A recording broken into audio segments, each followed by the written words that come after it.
So I've got this Suzuki 4-stroke DF2.5 and it's got a bit of a problem where it'll run but very reluctantly at idle. Sometimes it'll only run with a bit of choke on, and any throttle given the engine stalls. Before I even got to that stage, I had to, when it with the choke on, put my finger over there and try and, you know, cause a low pressure to try and suck the fuel through the jets. It worked to a point, but I think now what we're going to have to do is we're going to take this carburetor off and give it a little clean. We're not going to do a full rebuild, haven't got a kit for it, but hopefully we can just take the carburetor off. It's just two M8s on the front there, that one there and that one there, and that'll bring it this way. Just have to disconnect this the throttle.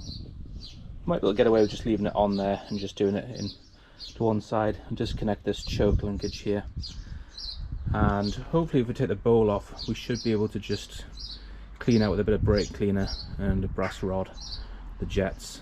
I'm hoping the upper section we can just leave intact. I mean, if it comes to it we'll have to do a full rebuild on it, but I'm hoping not, because it can be quite a big job. But a little engine like this, hopefully a little bit of brake cleaner and we should be away. There's probably, I mean, I've never taken one of these ones apart before, but there should be sort of an idle and a main jet, I'm thinking.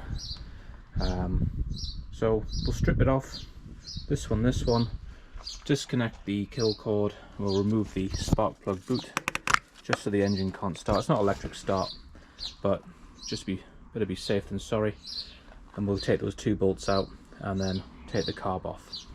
Sorry, two other things I forgot to mention. We've got the fuel line and this crankcase breather which comes into the air intake and goes in. Crankcase breather we should be able to leave on. Once we get the bolts off we just move this crankcase breather to one side. The fuel line we'll just have to either pull it off there or there. So we go, I've just taken off the air intake. That pipe it's just a push fit, there's no clips on it. And now we're free.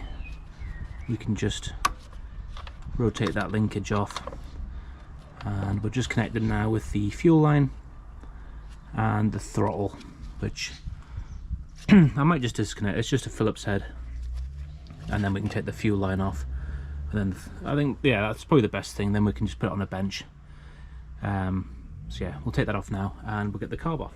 So there we go, got the carb off, and I've just put it on its side, and we've got this green looking fuel coming out. See on the bottom there we've got the one main bolt, little drain screw at the side, and hopefully we can just take this off here and give it a clean. Okay, so here we go, got an M10.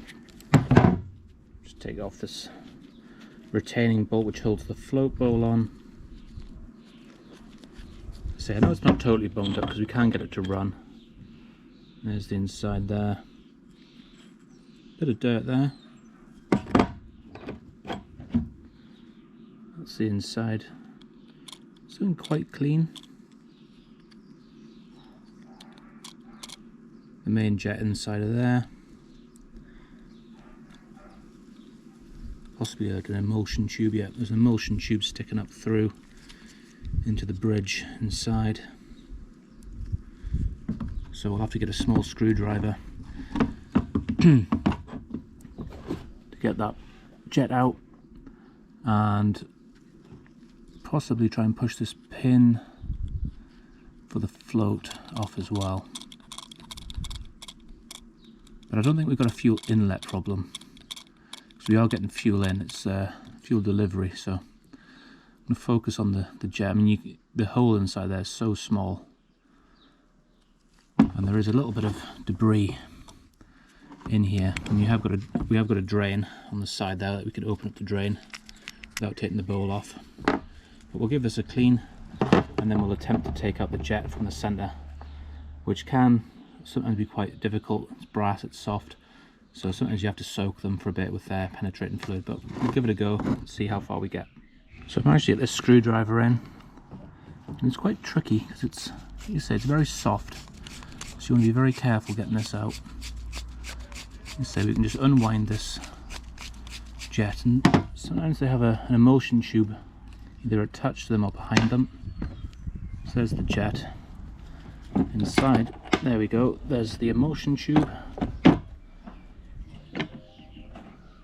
So we'll clean these. This is what do the, this is sort of like the, what's admitting the fuel into the airstream and atomizing it. So we'll make sure this is all clear. I suspect this is our troublesome area. Clean them out with some brake cleaner and some brass rods. Clean the rest of it, blow all these passageways through with the brake cleaner.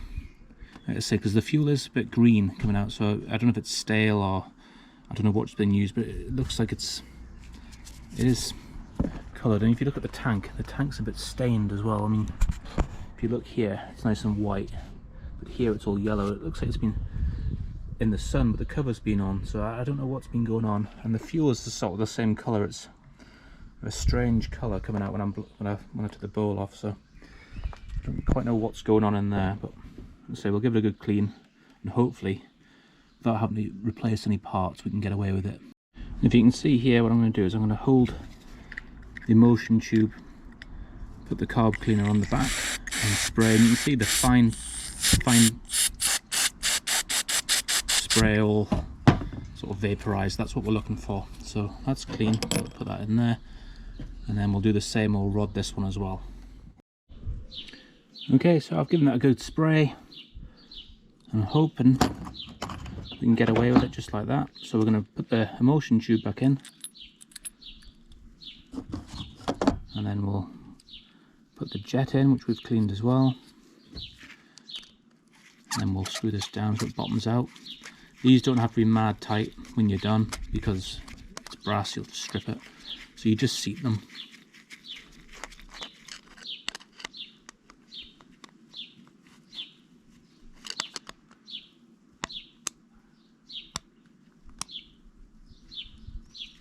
I think that's that one done. And now we can get the float bowl back on, and there's just the centre bolt there. And when you put the float bowl on, just make sure the drain there is at a 90-degree angle, because the fuel's going in there, and then there is in the case of the engine, you can put a screwdriver through to drain that. It just makes it a lot easier. So I believe it just goes in line just like that. So now we'll go ahead, put this bottom bolt in,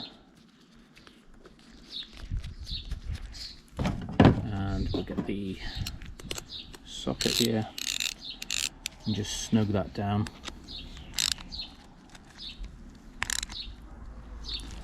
So just before we put it all back together again, I've just taken that lid off, and there's sort of like 3 more, I think, jets in there.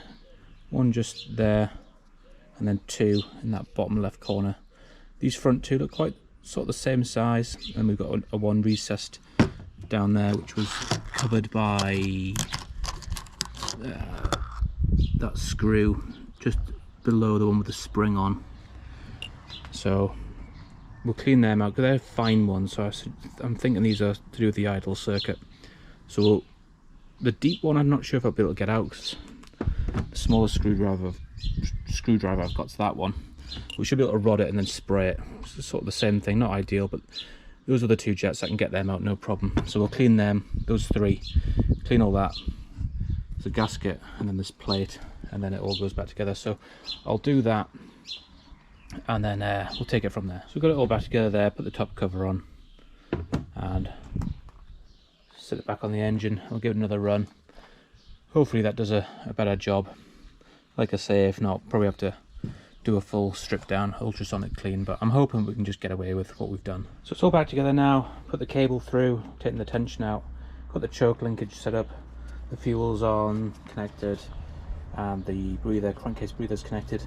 I've turned the fuel on, just looking for any leaks, not that there should be any, but obviously it's recommended to use new gaskets. But we'll get the spark plug boot back on, get the kill cord fitted, and we'll get it back in the tank, and we'll give it a pull and see if it idles any better.